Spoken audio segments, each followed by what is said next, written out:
Hi guys, welcome back to Irish Footy Vlogs and welcome to the Premier Division predictions for 2026. I'm going to begin at the bottom at number 10 and work my way up to number 1. Like last year, very difficult. This was very difficult and so many different thoughts have gone through my head and there's going to be one or two wrong. There's no doubt about it. Absolutely no doubt about it. If you're new around here, please subscribe to the channel. And also consider our Patreon service if you'd like to help the channel, guys. It's only €5 a month to be greatly appreciated. That link is going to be in the description. Another link in the description is going to be to the Fantasy League of Ireland and the code for the Irish Footy Vlogs League. If you could join that, it'd be fantastic. That's free, by the way. In case you were wondering, let's get into the video. So dead bottom in the league is Galway United, unfortunately.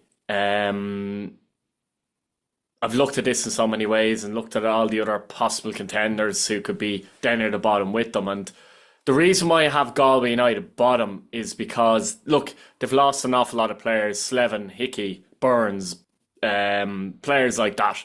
Sue is another one that they've lost. Big players. They struggled last year badly. The death of Ollie Horgan, but not just the death of Ollie Horgan. They would have known at that club for a number of months that Ollie was going to be passing away, unfortunately. So that had a lot to do with their form. And Moses Dyer. Losing Moses Dyer when they did, goals dried up. I don't see many goals in this team, unfortunately. And an awful lot of the players they brought in, we don't know what they're like. They've come from abroad, so, you know, it's obviously key, them doing well or not doing well, how well they'll do.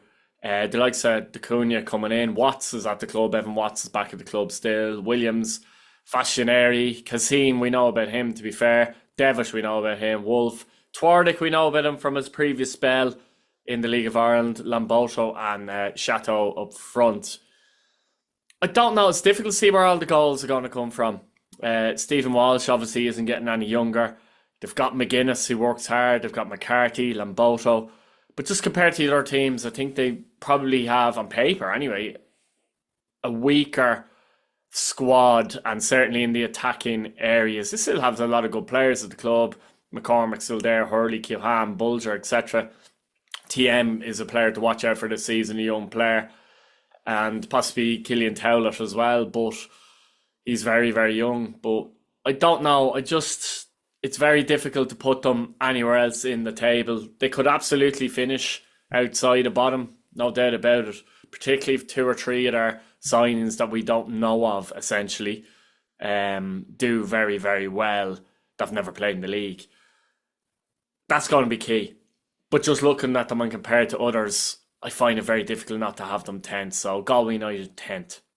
9th place I have Dundalk. Now they are definitely a contender for bottom of the table because most teams that come up are. However, I do have them 9th. I wouldn't be surprised if they finish 7th, 8th, 9th, 10th, to be honest with you. And I'm going to say this nearly for all these teams that are in 7th, 8th, 9th, 10th. I genuinely wouldn't be surprised. I'd be surprised if any of them finish above these positions. I think for me the top 6 is going to be the top 6 personally. Just the order, we're not sure. And I think the bottom 4 is going to be the bottom 4. The order, we're not sure. But I've gone for Dundalk to finish 9th. And obviously that would give them a good chance of staying up. Kieran Kilduff's men have... he's made a lot of interesting signings, I think, personally. You know, Conor Cairns coming in from Shelbourne. Bags of experience. The goalkeeper of the year 2 years ago. Helped Shells win the league. The likes of Buckley are in.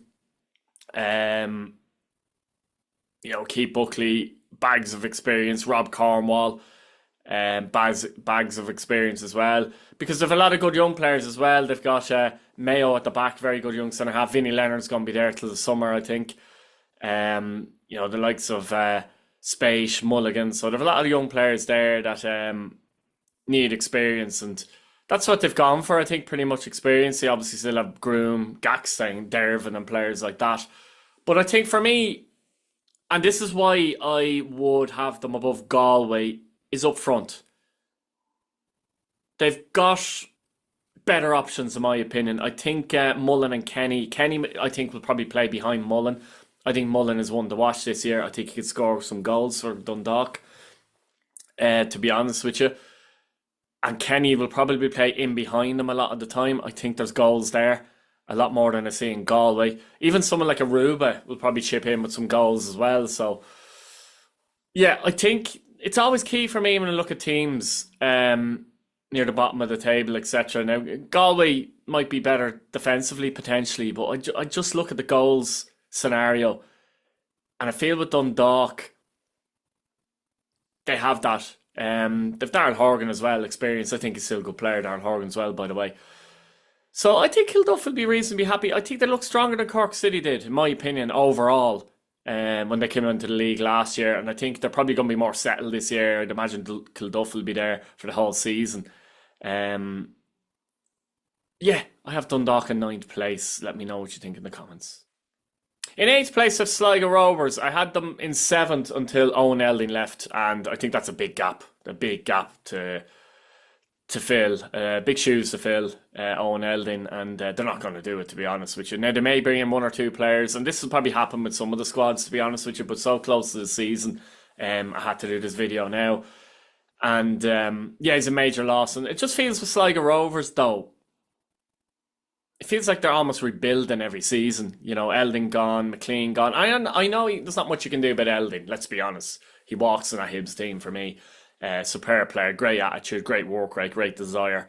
Can score goals, as we know, as well. But I think it's a difficult one for Sligo Rovers. I think McLean particularly, that would have been a blow. He came in at halfway through the season last season and was magnificent. Leadership, just defensively very, very good. So to lose him, you know, to Derry City. Now, they did get money from both players, of course, but it's difficult for them. They still have young players like McIlroy and Reynolds at the back, which will improve, in my opinion. Ollie Denham, I think, is a good player. Efsiwe is a good signing from Galway, to be fair. And Shane Blaney's returned to the club on loan. Lamine Traore, there's going to be a lot on Lamine Traore, I think, up front. He's on loan, but I believe it's only a 6-month loan for now. How he does could be key, because he's the only real centre forward that I see. Ryan O'Kane and Nolan have come in who can be exciting. Wide, still a Fitzgerald there, etc. And of course they kept Hikiki, which is obviously key as well. So Archie Meekison, another player that's come in from Bows. He's got a lot of energy, and Dara Patton, I think, is one to watch in midfield as well. But I think they lack in those attacking areas potentially, as in, I think they look stronger than Galway United there overall, but I think when it comes to centre forward, they're going to lack there. I mean, look, any team in the league who had Eldin and loses Eldin right before the window closes, it's going to make a difference. And 8th place, Sligo Rovers, on to 7th. So on to 7th, and I have Waterford FC. Again, I think these four are interchangeable. They really are. Why have I have Waterford ahead of the other 3, you might ask yourself. I think 2 signings, massive signings in Conan Noonan. Unbelievable sign, and Evan McLaughlin. Goals. There's goals in those players. Midfield players, and they're going to score goals, basically. Noonan's very good, great energy on and off the ball, creative, good set piece taker, will chip in with goals. McLaughlin will chip in with goals. Up front, they still have Paul Jammond, who's still fit. You know, there's no sign of him slowing down much.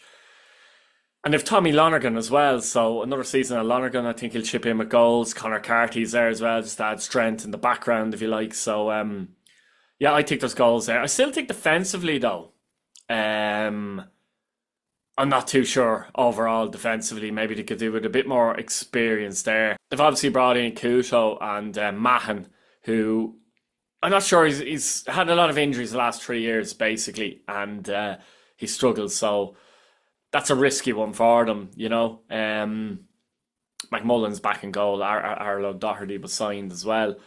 But yeah, Luke Heaney will bring them energy and good work rate in the middle of the park, something they missed, I think, a little bit.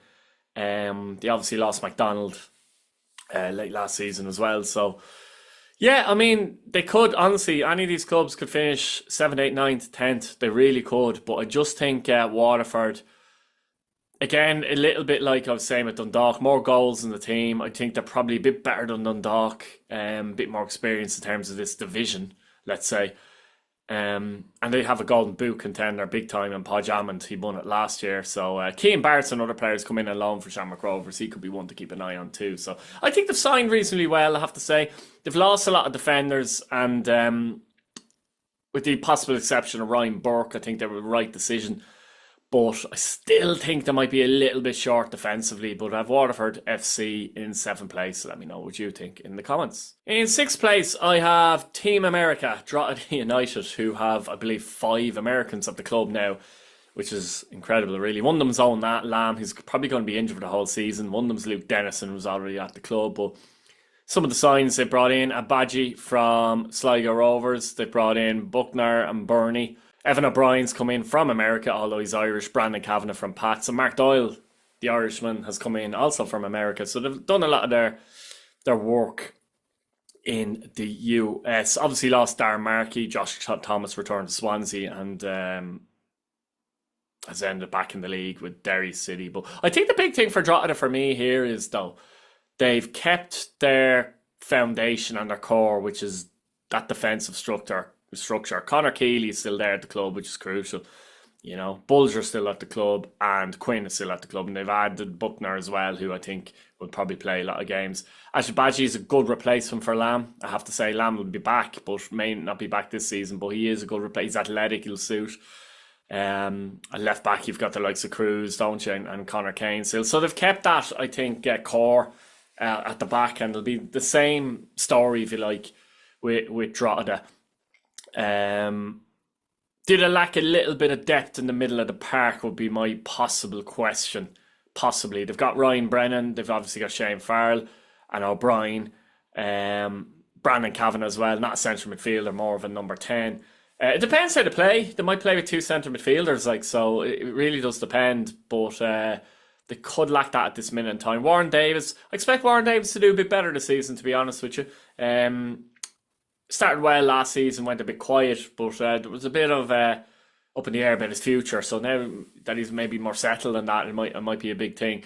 Kareem is there too, who scored a couple of goals. Mark Doyle will score goals. He can play in a lot of positions, Doyle. He could end up playing in a 2 up front. He could play as one of the 10s. He could play as an inside forward.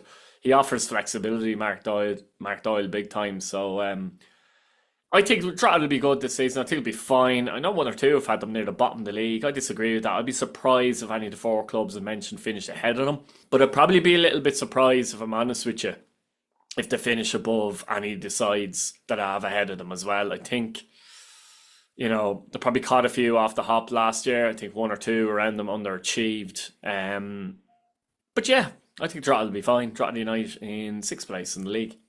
5th, I have St. Patrick's Athletic. Now, St. Patrick's Athletic were very disappointing last season, finished 5th, and you could consider finishing 5th would be very disappointing for them again, should that happen. I think there's a chance they can finish higher. I don't see them finishing lower. I think they could finish higher. The reason why I have them 5th, I can't quite commit to say having them above a Bows or Shells, is that there's still too many questions for me than answers, if you know what I mean. Now, Kenny's trimmed the squad. He's got rid of 9 players, 10 players, including a player that was out on loan. And that was needed. Right decision in all of them. Every single one of them, I believe needed to go. And he has spoken about something that I probably spoke about myself, but recently he spoke about himself, the lack of athleticism in the Pats team. And he's hinted stuff, lack of physicality he's mentioned as well, and kind of hinted that they're easy to play against. When they're going well, Pat's technically very good and they look good, but when things go wrong, as they often do in a football pitch, they look like either they can't handle it or they're not up for the fight, basically. It's as simple as that. I'm not the only person who says that. A lot of people say that, and because they see it, to be honest with you. And it's a horrible thing to be said about a team. So you'd like to think some of the players there would kind of see that and kind of try and prove people wrong. But some of the players he brought in, I think are good signings though. I'll talk about those questions in a minute, but Boyce at right back, good player, can play as a centre back as well. Darren Nugent gives you energy and athleticism in the middle of the park. And Zingo's come in. Max Mata's come in. A bit of physicality, and Edmondson's come in as well. But the key for me is because This is why you can't put them higher. And I do think there'll be one or two more coming in, but even so, I think it's a small squad, but it's a small squad with players that get injured. Mata has had one or two injuries over the last couple of seasons. Keane has. So if anything happens to them, you're thinking big trouble straight away.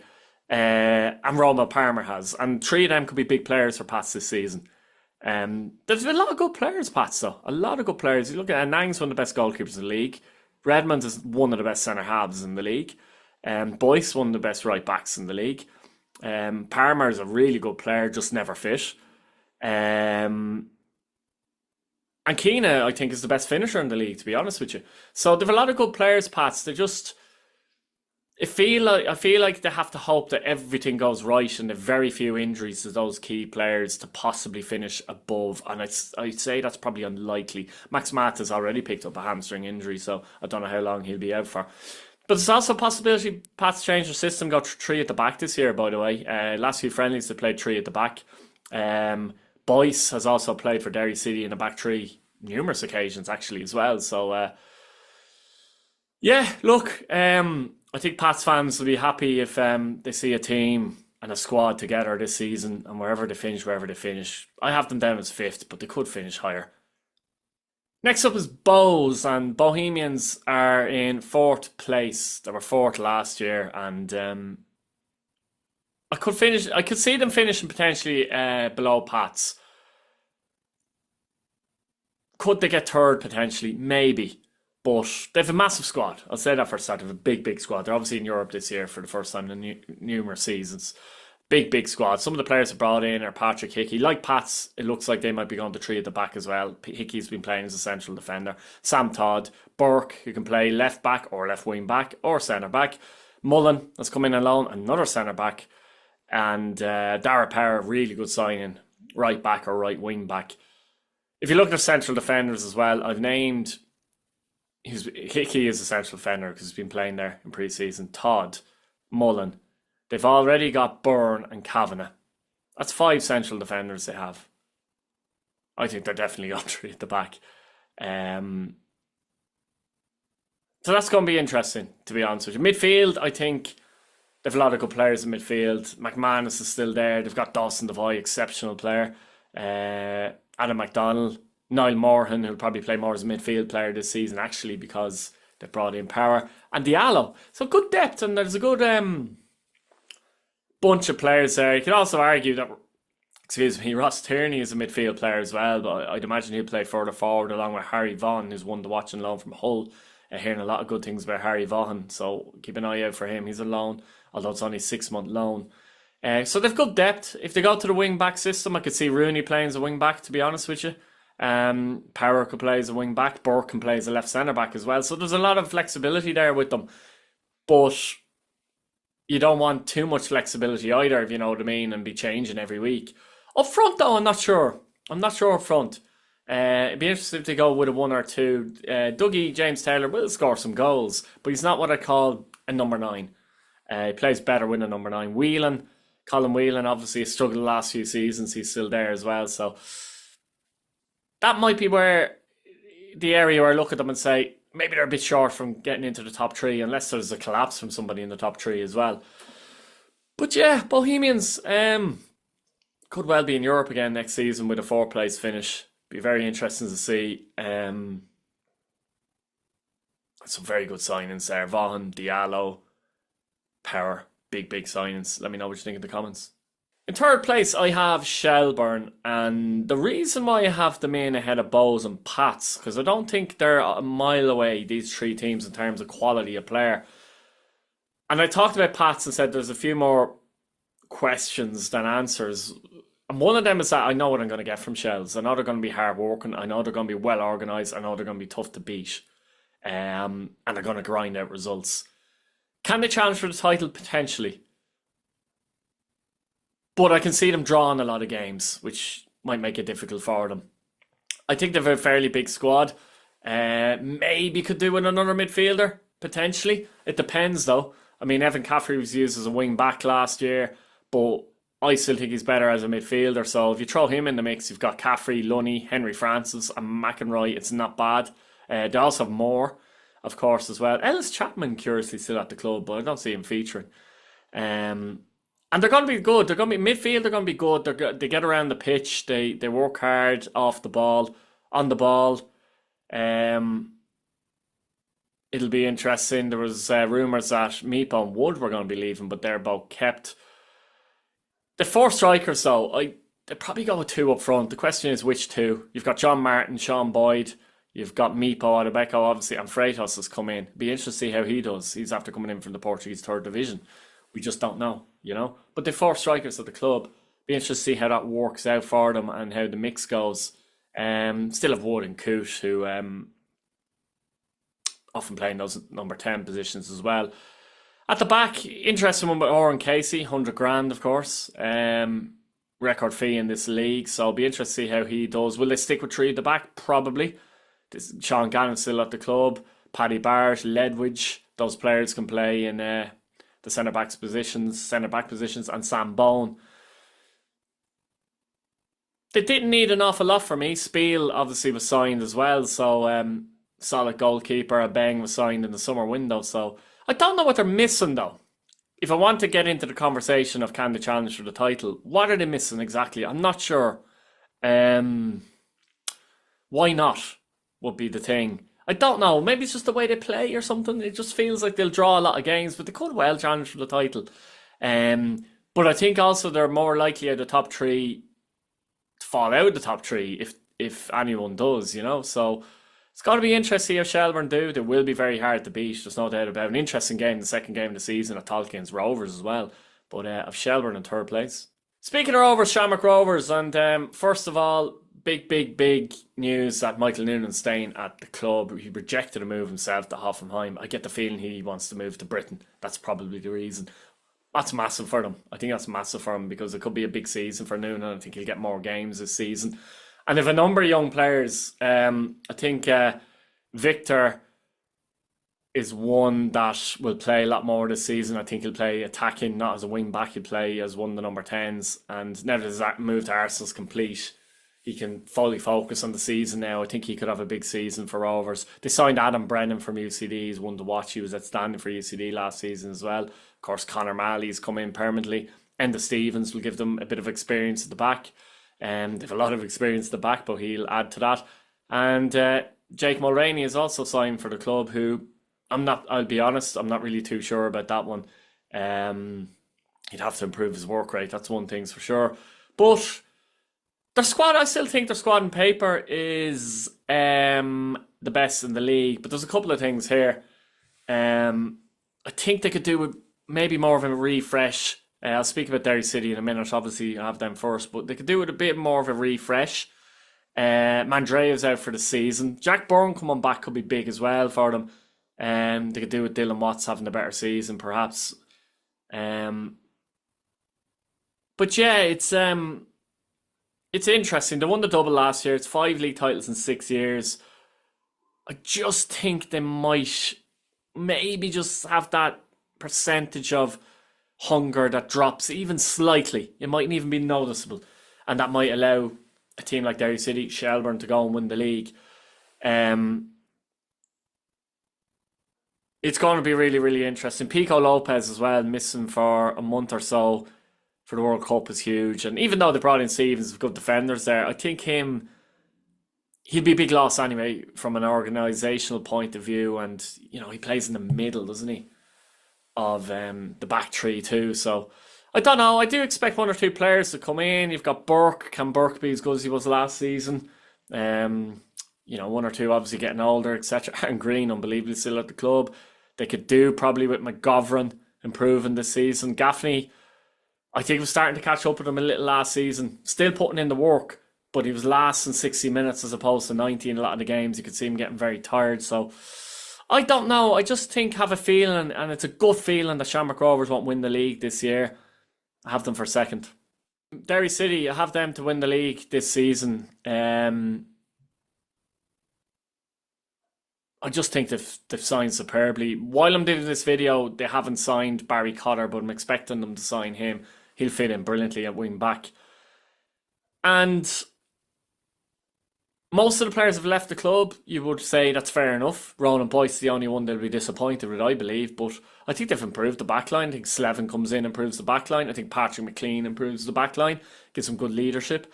The big one is clearly James McLean because I think he'll play midfield. I said this a week or two ago. He played midfield in the President's Cup as well. I think he's going to bring an awful lot to that team in terms of not just his playing, but from an organisational standpoint, from a belief standpoint, from a demanding standpoint. And Derry might have missed that overall. I think he's going to bring an awful lot to that team. They've got so many good options, so they do. Midfield, Winchester, O'Reilly, very good players. Olyenka's come into the club. Obviously, Darren Markey has come into the club. James Clark, what a signing he is. Kevin Dos Santos, Ria on loan. Josh Thomas on loan.